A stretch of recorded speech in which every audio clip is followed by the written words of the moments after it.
So, hi everyone, this is Dr. Suprata. So, today I'll be discussing about memory, and this will be both kind of a self-help kind of a video where you'll be learning about what are the things that you can do to help improve your memory, and it'll be scientific as well. Like if you want to know about the neural basis of memory, you'll get to know that as well. So, if we have to classify memory, then we can classify memory based on two things. We'll classify it into two things. One is declarative memory, also called as explicit memory, and another is called as non-declarative memory or implicit memory. Now, what do these two things mean? So, you can remember it as declarative means something that can be declared or something that you can say out, right? Whereas non-declarative is something that you cannot say. It is something that you can do, okay? So, declarative memory or explicit memory are categorized into two things. One is semantic memory, and another one is episodic memory. Now, episodic memory is basically things that have happened in your life, like the past events or experiences, some childhood memories. These are things which are part of your episodic memory, which is a part of declarative memory. Whereas semantic memory is information that you learn in school or universities. These are factual data. So this is all the factual knowledge that you have. That is semantic memory. Talking about non-declarative or implicit memory, it is of four types. One is procedural, another one is priming, another one is associative memory, and another one is non-associative memory. For our convenience, we'll be basically doing two things. One is procedural memory. If you get to know one example, that will be very easy, and that is driving. Once you learn driving, then you do not really forget it because it's a part of your memory right now, right? So that is non-declarative memory, and it's basically a skill, okay? And the key region in this is basal ganglia, and in basal ganglia, striatum is the one which is the key region involved in procedural memory. Then we talk of priming.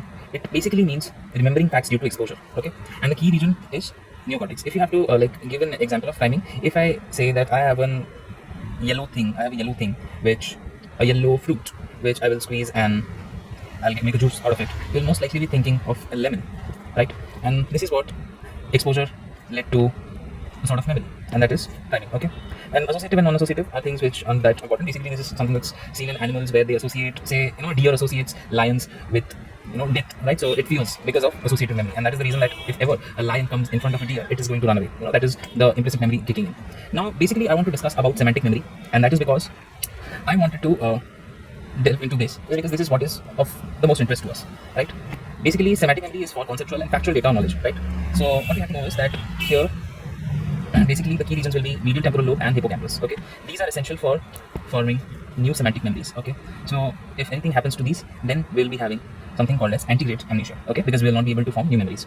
And another area which will be important for semantic memory is the neocortex. In neocortex, we'll be having the temporal neocortex, we'll be having the inferior parietal neocortex, and we'll be having the prefrontal cortex, right? So the temporal and the inferior parietal neocortex are mostly for storing data. The temporal neocortex will be for storing factual data, and the inferior parietal neocortex will be for storing conceptual data or conceptual knowledge. And prefrontal cortex, PFC, that we call, is for retrieval of the factual data and organization of semantic associations. Basically, organizing the semantic memories, right? And retrieving those organized data is the job of the PFC or the prefrontal cortex. Mainly, semantic memories are distributed throughout sensory association areas. Okay, basically, this is the answer to the question: is there any specific part of the brain where memories are stored? And the answer is no. The memories are stored throughout the brain, throughout the sensory association areas. For example, if you have ever seen the photo of, say, an elephant, then it is something that the image will be stored in your visual cortex, right? Whereas something you heard in class and you remember, right? And maybe that comes, the same thing comes out in an exam, then the memories from your auditory cortex will be the one coming to use. Basically, the overall process for your semantic memory is a three-way step. Number one being encoding, number two being consolidation, and number three being retrieval. Okay. Now the names speak for themselves. Encoding means the new information has to be put into your memory, right?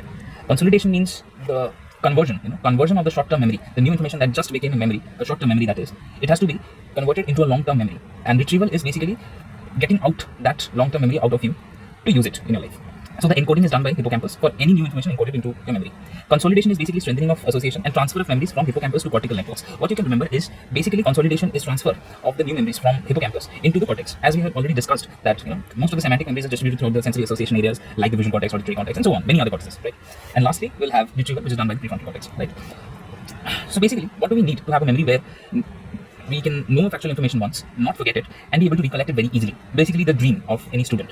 So all the three steps, encoding, consolidation, and retrieval, have to be really powerful to know an information once, not forget it, and recollect it very easily. Okay, so encoding has to be really powerful. And how do you do it? You do it by having a very high attention span. Okay, the prefrontal cortex and the parietal cortex are engaged while you're having very high attention. Okay, then the hippocampus must form strong associations between different elements of that memory, because a memory can have multiple aspects to it. Like if you see an elephant, you will hear the sound of it, you will see the shape and structure of it, and if you're close enough, you may also feel it, right? So there are different parts to a single memory. So the hippocampus must form associations between those different elements of that memory, and that is why if ever you've visited a zoo and you touch an elephant, not many people do it in their lives. So if you do so, you will most certainly remember it for the entirety of your life, because a lot of associations were formed between different elements of that memory. And next is emotions attached. Basically, if you have emotions attached to it, hippocampus is part of the limbic system, and the limbic system is the one involved in all the emotions. So if you have a lot of emotions attached to that memory, then the encoding will be more powerful. Then we talk of efficient consolidation.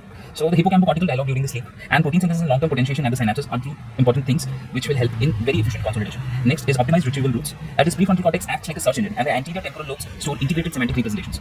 Basically, well-organized associative networks.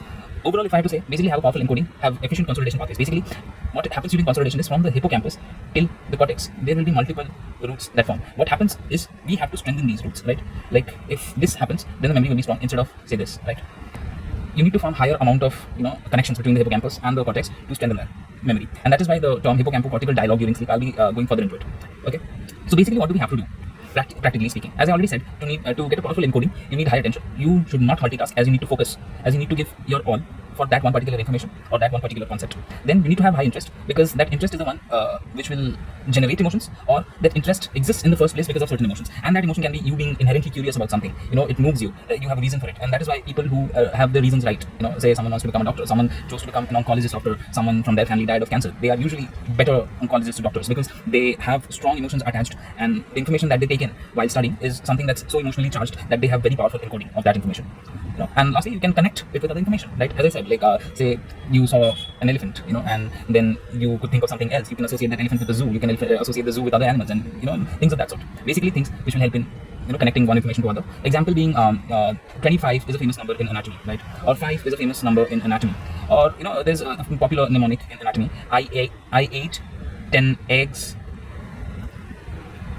at 12, right? So this is a mnemonic for all the openings of the diaphragm, and the structures that pass through it. So these are the things, you ate 10 eggs at 12. So this is basically this is a mnemonic which you can associate with your daily life, and it helps you in remembering a different fact, right? So this is a powerful encoding.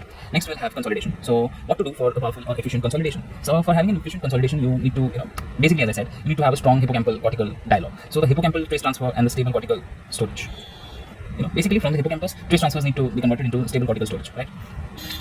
For having efficient consolidation, you need to have this very important thing, and this is sleep. As everybody says that before an exam, I have good sleep, is because why? And that too before an exam. The reason is because you may have recollected and revisited your content thousands of times, or you may have studied new information the previous day. So basically, a lot of information has gotten encoded that particular night. So if you sleep and you reach the slow wave sleep or the NREM stage in 3, then memory reactivation starts happening. Basically, what happens is these three things. One is memory reactivation, that is neural oscillations, and one is synaptic downscaling. So in memory reactivation, what happens is basically all the information is repeatedly reactivated in the hippocampus. You learned a fact, and that say you learned this fact. I ate 10 eggs at 12. So this information will be repeatedly reactivated in the hippocampus, and then it will be redistributed to the neocortex, right? As I said, like this is not that good, but this is really good in case of having a good memory. Then there will be neural oscillations. That means that the information goes back and forth. And for synaptic downscaling, that means basically there will be a lot of signal and there will be a lot of noise. So increase in the signal to noise ratio means that the signal intensity will increase, whereas the noise will reduce. Okay, and overall synaptic weight will decrease. So this helps in efficient consolidation. Along with that, what can you do for all these things to get even better? One is if you're having some new information, you studied something or you were taught something, review it the same day, and then go for active recall. Active recall is basically review the same day. That is on day 1 you do it. Then maybe you can do it on day 0, right? You did something on day 0, then you repeat it the next day. That is day 1. And then 2 days later, on day 3, you repeat it again. And then 4 days later, on day 7, you repeat the stuff again. And this leads to more efficient, more consolidated information. Okay. And basically, overall, doing things which boost BDNF is responsible for your neuronal health, right? So having low stress levels and doing aerobic exercises and having a good diet, something that is rich in omega-3 fatty acids, is something that is essential for overall benefit, overall neural health, right? And talking of retrieval, for having efficient retrieval pathways, basically you have to do active recall. Change the order. It means that say you read something and in a particular order you must have read it. So while recalling it, change up the order. Like say you read something in the order of A, B, C, D, E. Just jump up the order to B, C, A, E, D. Next time do it as A, B, D, E, C. Next time do it as C, B, D, E, A. And this will help you in better retrieval of information later on. Then you can do something called as micro retrievals. Basically, you do A, B, C, D, E, and instead of doing A, B, C, D, E together, because that will be very highly loaded information, just do A, B, C, or simply B, C, or do A, D, or do A, E, or do D, E. Basically, micro retrievals. And along with all this, just keep on associating one thing with the other. As I said, I ate 10 eggs at 12. So yeah.